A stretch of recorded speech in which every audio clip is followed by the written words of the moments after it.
जय हिंद दोस्तों, स्वागत है मेरे नए वीडियो में। दोस्तों इस वीडियो में हम बिहार शिक्षक भर्ती तैयारी 4.0 के लिए रसायन विज्ञान को करने वाले हैं। तो चलिए दोस्तों वीडियो को स्टार्ट करते हैं। तो दोस्तों यहाँ पहला प्रश्न है, फलों को ज़बरदस्ती पकाने के लिए निम्नलिखित में से किस गैस का उपयोग किया जाता है। ऑप्शन है इथेन, एथिलीन, मेथिलीन, एक से अधिक कोई नहीं। तो दोस्तों इसका राइट आंसर हो जाएगा option number B, ethylene. Option number B दोस्तों एथिलीन हो जाएगा। दोस्तों फलों को ज़बरदस्ती पकाने के लिए किस गैस का प्रयोग किया जाता है, तो एथिलीन गैस का प्रयोग किया जाता है। इसके एक्सप्लेनेशन को देख लेते हैं दोस्तों। इसमें दिया है कि फलों को ज़बरदस्ती पकाने के लिए एथिलीन गैस का उपयोग किया जाता है। एथिलीन एक गैसीय पादप हार्मोन है जो फलों के पकने की प्रक्रिया को प्रेरित करने में महत्वपूर्ण भूमिका निभाता है। तो इसको ध्यान में रखें दोस्तों, एथिलीन जो है एक प्रकार का गैसीय पादप हार्मोन है जो कि फलों को पकाने के लिए महत्वपूर्ण भूमिका अदा करता है। अगला प्रश्न दिया है दोस्तों, टेफ्लॉन निम्नलिखित में से किस एकलक का बहुलक है। ऑप्शन है टेट्राफ्लोरोएथिलीन, विनाइल क्लोराइड, क्लोरोप्रीन, एसिटिन डाइक्लोराइड, एक से अधिक कोई नहीं।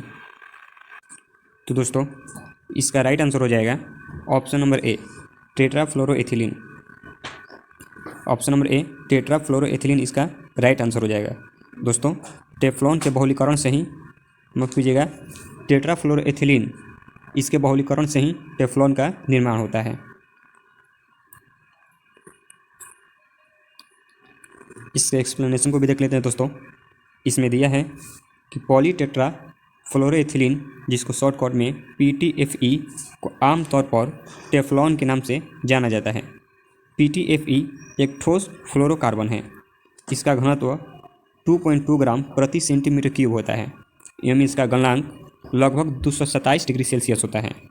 यह विशेषतः बर्तनों में न चिपकने वाली नॉन स्टिक सतह के रूप में प्रयुक्त होती है।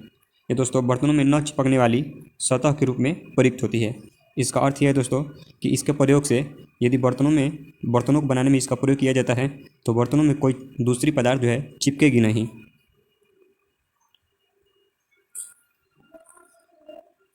अगला प्रश्न है दोस्तों यहाँ पर, बैकलाइट निम्नलिखित में से संघनन से बनता है। तो बताना है दोस्तों कि बैकलाइट जो है किनके मिलने से बनता है। ऑप्शन है यूरिया और फॉर्मल्डिहाइड के मिलने से, फिनॉल और फॉर्मल्डिहाइड के मिलने से, फिनॉल और एसिटल्डिहाइड के मिलने से, मेलामीन एवं फॉर्मल्डिहाइड के मिलने से, एक से अधिक कोई नहीं। तो दोस्तों इसका राइट आंसर हो जाएगा ऑप्शन नंबर बी, फिनॉल एवं फॉर्मल्डिहाइड के मिलने से। ऑप्शन नंबर बी दोस्तों इसका राइट आंसर हो जाएगा, फिनॉल एवं फॉर्मल्डिहाइड के मिलने से बैकेलाइट का निर्माण होता है।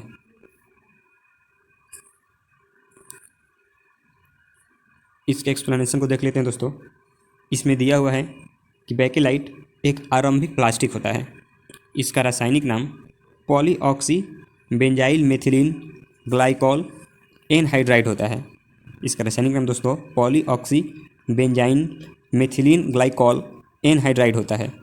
यह थर्मोसेटिंग फिनॉल फॉर्मल्डिहाइड रेजिन होता है जो फिनॉल एवं फॉर्मल्डिहाइड से संघनन प्रतिक्रिया यानी कि कंडेंसेशन रिएक्शन के फलस्वरूप बनता है। इसकी खोज 1907 ईस्वी में 1907 से 1909 के मध्य में बेल्जियम के रसायनज्ञ लियो बैकेलैंड ने किया था।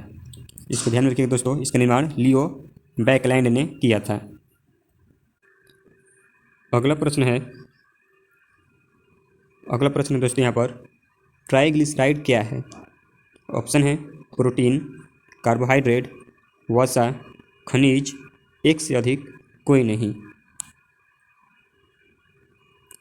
तो दोस्तों इसका राइट आंसर हो जाएगा ऑप्शन नंबर सी, वसा। दोस्तों ट्राइग्लिसराइड जो है ये एक प्रकार का वसा है।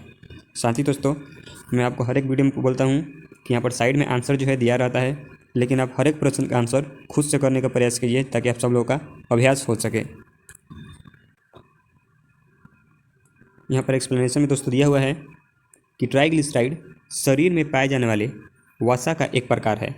तो दोस्तों ट्राइग्लिसराइड जो है हमारे शरीर में पाए जाने वाले वसा का एक प्रकार है। हमारा शरीर भोजन से प्राप्त अप्रयुक्त ऊर्जा को ग्लिसराइड में परिवर्तित कर देता है। दोस्तों जिस ऊर्जा का प्रयोग हमारे शरीर में नहीं होता है वो किस में चेंज हो जाता है, तो ट्राइग्लिसराइड में चेंज हो जाता है। ट्राइग्लिसराइड वसा कोशिकाओं में संचित रहता है। ट्राइग्लिसराइड दोस्तों ये वसा कोशिकाओं यानी कि फैट सेल में संचित रहता है। दोस्तों हर एक प्रश्न के साथ साथ हम लोग उसका एक्सप्लेनेशन को भी करते चलेंगे ताकि क्वेश्चन के आसपास के जितने भी प्रश्न बन सकते हैं उसको भी हम लोग देख सकें। अगला प्रश्न यहाँ पर दिया है दोस्तों, ग्रेफाइट और हीरे के बारे में निम्नलिखित में से कौन सा कथन सत्य है। इसमें सत्य बताना है दोस्तों, इनमें कौन सा कथन सत्य है। पहला है उनके पास एक जैसी क्रिस्टल संरचना है। दूसरा दिया है उनकी कठोरता समान है। सी है उनकी विद्युत चालकता समान है। डी है वे एक समान रासायनिक प्रतिक्रिया से गुजर सकते हैं। ई है एक से अधिक कोई नहीं। इसमें से बताना है दोस्तों कौन सा कथन सही है। तो दोस्तों इसका राइट आंसर हो जाएगा ऑप्शन नंबर डी, वे एक समान रासायनिक प्रतिक्रिया से गुजर सकते हैं। दोस्तों हम जानते हैं कि ग्रेफाइट और हीरा दोनों जो है वे कार्बन के अपरूप हैं।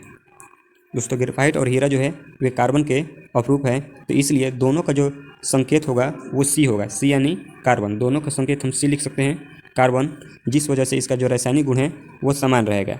बाकी दोस्तों इसका भौतिक गुण अलग अलग हो जाएगा। दोस्तों ग्रेफाइट और हीरा दोनों की संरचना जो होती है वो अलग अलग होती है, तो इसलिए पहला जो स्टेटमेंट है गलत है। दूसरा दिया है कि उनकी कठोरता, तो दोस्तों हम जानते हैं कि हीरा जो है सबसे ज़्यादा कठोर होता है, लेकिन ग्रेफाइट हीरा की अपेक्षा बहुत कम कठोर होता है, तो ये समान बोला है, तो ये भी गलत हो जाएगा। सी में दिया है कि विद्युत चालकता समान है, तो दोस्तों हम जानते हैं कि ग्रेफाइट जो है अधातु होते हुए भी विद्युत का चालन करता है, लेकिन हीरा विद्युत का चालन नहीं करता है, तो इस तरह से ऑप्शन सी भी जो है गलत हो जाएगा। दोस्तों हम जानते हैं कि दोनों जो है कार्बन के अपरूप हैं, दोनों का रासायनिक संकेत जो है वो सी होता है, इस वजह से रासायनिक रूप से ये दोनों समान हैं, तो ऑप्शन नंबर डी केवल इसका राइट आंसर हो जाएगा। इसके एक्सप्लेनेशन को भी देख लेते हैं दोस्तों। इसमें दिया है कि ग्रेफाइट और हीरा दोनों ही कार्बन के अपरूप हैं जिनकी क्रिस्टलीय संरचना अलग अलग होती है। दोस्तों दोनों की जो संरचना होती है वो अलग अलग होती है। हीरा जहाँ पर प्राकृतिक रूप से प्राप्त सर्वाधिक कठोर पदार्थ होता है, हीरा दोस्तों ये सर्वाधिक कठोर पदार्थ होता है, वहीं ग्रेफाइट कम कठोर होता है। आगे दिया है कि ग्रेफाइट की विद्युत चालकता हीरे से अधिक होती है और ग्रेफाइट तथा हीरे दोनों के कार्बन सहसंयोजी बंधों से बने होने के कारण, दोनों के कार्बन दोस्तों ग्रेफाइट और हीरा दोनों के कार्बन सहसंयोजी बंधों से बने होने के कारण उनका जो रासायनिक गुण होता है वो समान होता है। तो दोस्तों इसमें केवल इनका रासायनिक गुण ही समान होता है, बाकी अलग अलग चीज़ों में ये अलग अलग होते हैं और वे एक समान रासायनिक प्रतिक्रिया से गुजर सकते हैं। तो इसको ध्यान में रखिए दोस्तों, इनका जो रासायनिक गुण है वो समान होता है, क्योंकि इनकी सहसंयोजी बंध जो है दोनों में कौन सा बंध होता है, तो दोनों में सहसंयोजी बंध होता है, जिस कारण इनका रासायनिक गुण समान होता है। अगला प्रश्न दिया है दोस्तों यहाँ पर,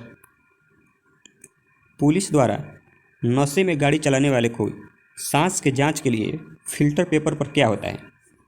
दोस्तों पुलिस द्वारा नशे में गाड़ी चलाने वाले की सांस की जांच के लिए फिल्टर पेपर पर क्या होता है। तो दोस्तों ऑप्शन है पोटेशियम डाइक्रोमेट सल्फ्यूरिक अम्ल, पोटेशियम परमैंगनेट सल्फ्यूरिक अम्ल, सिल्वर नाइट्रेट, लेपित सिलिका जेल, हल्दी, एक से अधिक कोई नहीं। तो दोस्तों आपको बताना है कि नशे में जो लोग गाड़ी चलाते हैं उनकी जांच के लिए जो फिल्टर पेपर पुलिस यूज करती है उस पर क्या लगा रहता है। तो दोस्तों इसका राइट आंसर हो जाएगा ऑप्शन नंबर ए, पोटेशियम डाइक्रोमेट सल्फ्यूरिक अम्ल। दोस्तों उस फिल्टर पेपर पर पोटेशियम डाइक्रोमेट और सल्फ्यूरिक अम्ल लगा होता है, जिसके द्वारा ये पता चल जाता है कि गाड़ी चलाने वाला नशा किया है या नहीं।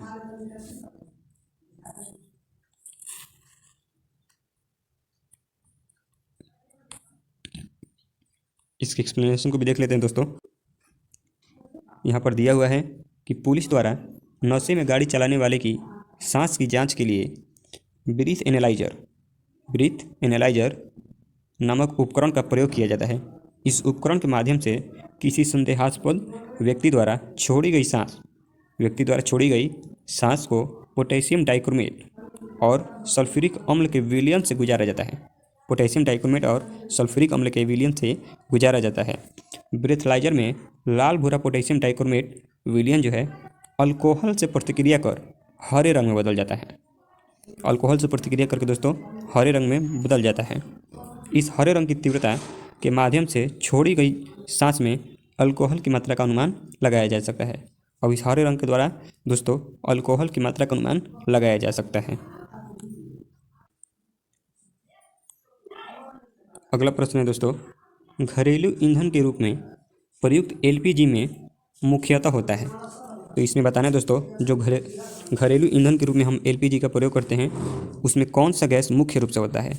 ऑप्शन है मीथेन, प्रोपेन, एथिलीन, ब्यूटेन, एक से अधिक कोई नहीं। तो दोस्तों इसका राइट आंसर हो जाएगा एक से अधिक। ऑप्शन नंबर ई दोस्तों इसका राइट आंसर हो जाएगा, क्योंकि दोस्तों जो घरेलू ईंधन होता है उसके एलपीजी में मुख्य रूप से ब्यूटेन और प्रोपेन होता है, जिसमें दोस्तों ब्यूटेन की मात्रा ज़्यादा होती है और प्रोपेन की इसके अपेक्षा कम होती है। लेकिन दोस्तों ब्यूटेन और प्रोपेन ये दोनों जो है मुख्य गैस के रूप में एलपीजी में मौजूद रहते हैं। तो इस तरह से बी डी दोनों आंसर होगा। तो इस वजह से ऑप्शन नंबर ई हम यहाँ पर टिक कर देंगे। तो चलिए दोस्तों हमारे वीडियो यहीं पर समाप्त होता है।